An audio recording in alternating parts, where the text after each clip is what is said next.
My name is Cassie. I am 23 years old. I graduated as a qualified nurse this year and was given my first position as a home nurse.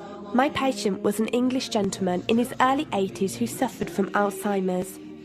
In the first meeting, the patient was given his record, and from it I could see that he was a convert to the religion of Islam, therefore he was a Muslim. I knew from this that I would need to take into account some modes of treatment that may go against his faith, and therefore try to adapt my care to meet his needs. I bought in some halal meat to cook for him and ensured that there was no pork or alcohol in the premises, as I did some research which showed me that these were forbidden in Islam. My patient was in a very advanced stage of his condition, so many of my colleagues could not understand why I was going through so much effort for him. But I understood that a person who commits to a faith deserves that commitment to be respected, even if they are not in a position to understand. Anyway, after a few weeks with my patient, I began to notice some patterns of movement. At first, I thought it was some copied motions he'd seen someone doing, but I saw him repeat the movement at particular times: morning, afternoon, evening. The movements were to raise his hands, bow, and then put his head to the ground. I could not understand it. He was also repeating sentences in another language.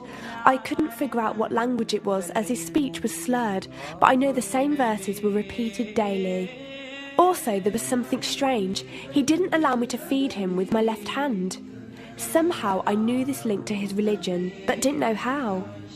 One of my colleagues told me about Pal Talk as a place for debates and discussions. As I did not know any Muslims except for my patient, I thought it would be good to speak to someone live and ask questions. I went on the Islam section and entered the room True Message. Here I asked questions regarding the repeated movements and was told that these were the actions of prayer.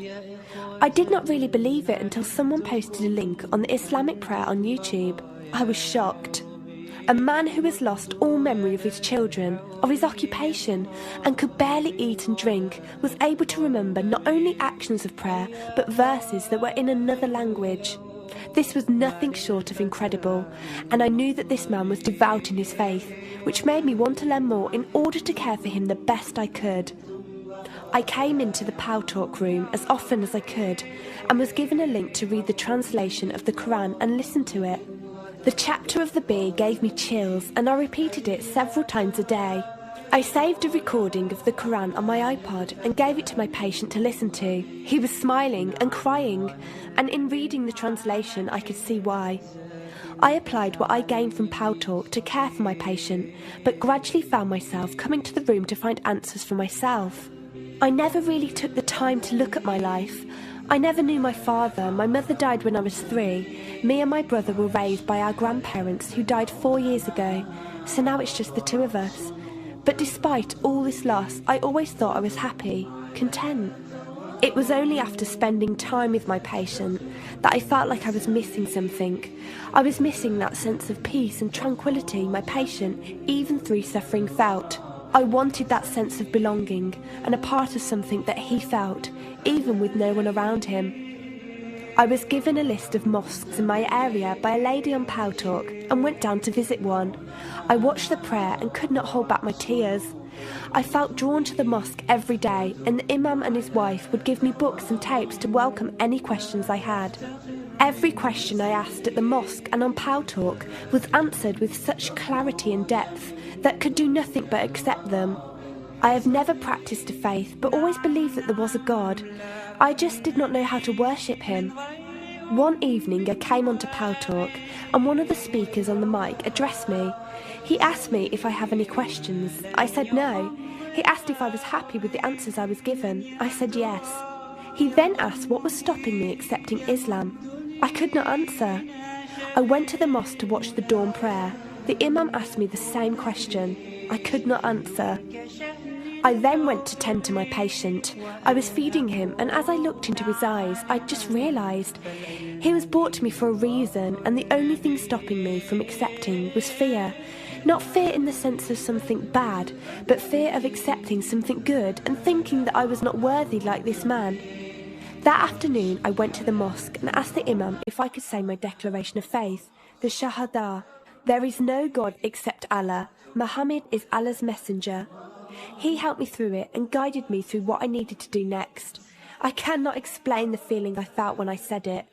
It was like someone woke me up from sleep and sees everything more clearly. The feeling was overwhelming joy, clarity, and most of all, peace. The first person I told was not my brother, but my patient. I went to him, and before I even opened my mouth, he cried and smiled at me. I broke down in front of him. I owed him so much. I came home and logged onto Paltalk and repeated the Shahada for the room.